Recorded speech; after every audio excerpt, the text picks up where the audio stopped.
I distinctly remember watching The Karate Kid one day. I was like eating ice cream, just out of shape. I was like, man, I've always wanted to get involved in kickboxing. And there was a gym called Philadelphia Mixed Martial Arts. So I ended up doing like a private lesson with Brad, who's my boss now. That was October of 2004. Brad choked me out like 6 times in like 4 minutes. He handled me in a way that I've never been handled.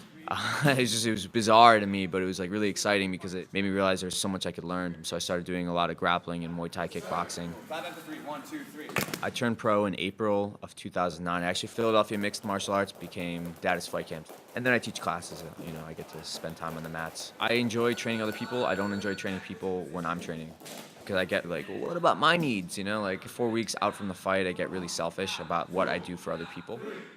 Winning and losing is not necessarily like the ultimate goal, especially at the amateur level. There's really not much at stake besides bragging rights. But there was always voices in my head saying like, you suck, you'll never be good at it, you're not a fighter. So there was some doubt, but when I started winning, I started going in there like, oh man, this dude's got to deal with me now instead of the other way around.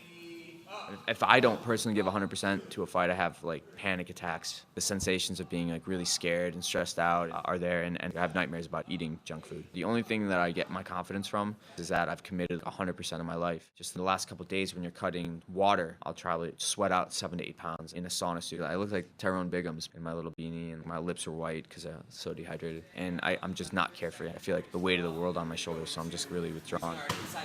Conceptions about what a fighter should be like. They should have tattoos, have a chip on their shoulder, and want to fight everybody all the time. All the good fighters out there are completely the opposite because they get humbled. There's always somebody bigger and stronger.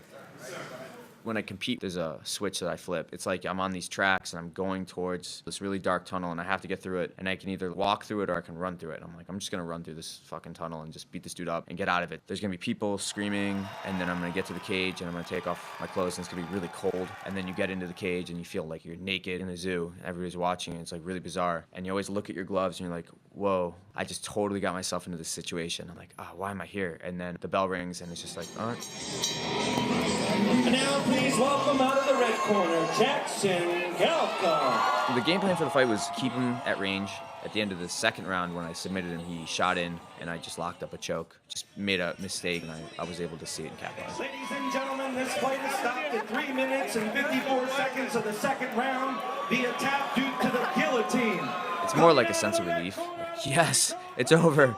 I'm so excited I can go shower, and I'm here. I'm going to hang out with my family, and my friends are here, and I guess I enjoy the attention. You do feel like a rock star for maybe a week or two after the fight. The support is great, and I really appreciate that.